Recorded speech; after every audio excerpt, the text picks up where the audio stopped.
If your Canon PIXMA E470 is acting up with paper jams, random error codes, or simply refusing to print, don't worry. Today, I'm going to show you the quickest and easiest way to reset your printer and get it working again.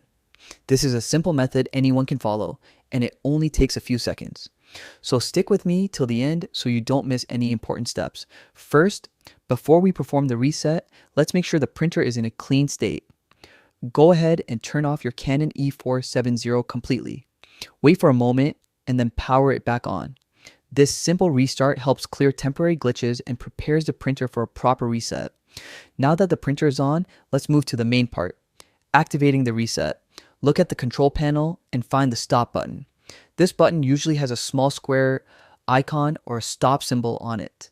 Once you've located it, press and hold the stop button for 20 seconds. Keep holding it steadily. Don't release early.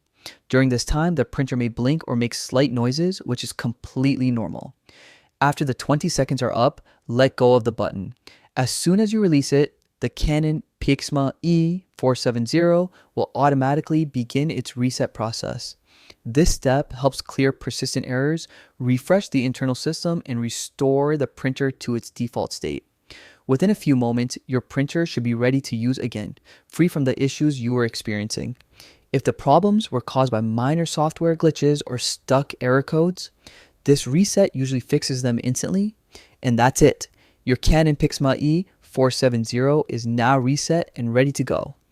If this quick guide helped you solve your printer issues, make sure to hit the like button and subscribe for more easy tech fixes and tutorials. Thanks for watching, and I'll see you in the next video.